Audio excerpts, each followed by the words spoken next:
শিলিগুড়িতে বোমাতঙ্ক। শিলিগুড়ি নিউ মিলনপল্লী এলাকার সুকান্ত বাইলেনে শুক্রবার ওই বোমাতঙ্কের ঘটনা ঘটে। বিদ্যুৎ বিভাগের কার্যালয়ের কাছে বোমা জাতীয় বস্তু পড়ে থাকতে দেখে একটি কিশোর সে সেটি দেখে অন্যদের খবর দেয়। বিষয়টি স্থানীয়রা দেখে খবর দেয় পুলিশকে। খবর পেয়ে ঘটনাস্থলে পৌঁছয় শিলিগুড়ি থানার পুলিশ। পুলিশ ঘটনাস্থলে পৌঁছে তদন্ত শুরু করেছে। খবর দেওয়া হয় বম্ব স্কোয়াডে। আমার নাম হচ্ছে অশোক শিকদার। আধা ঘন্টা 1 ঘন্টা আগে একটা বাচ্চা ছেলে আমাকে বলছে, কাকু দেখো, আমি দোকানে যাচ্ছিলাম একটা চিনি আনতে, তখন আমাকে বললো যে কাকু দেখো এখানে একটা কী পড়ে আছে।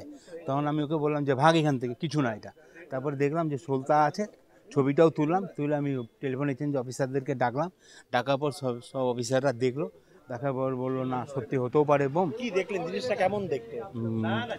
গোল দড়ি দিয়ে বাঁধা এবং সলতাও আছে।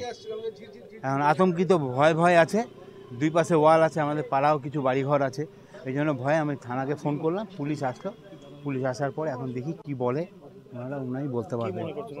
পেটো মতন হতে পারে, স্যাররা বললো পেটোও হতে পারে। এই হচ্ছে ব্যাপার। এটা পাড়া নাম হচ্ছে নিউ মিলনপল্লী সুকান্ত সোনালী বাইলে। একটা ব্যাগ পাওয়া গেছিলো, পরে জানা গেলো একটা ব্যাগের মধ্যে কিছু জামা কাপড় ছিল। এই হচ্ছে এখন তো আমরা একটু ভয়ে আছি, যতক্ষণ না চেকিং হবে ততক্ষণ তা আমাদের একটু ভয়েই আছে।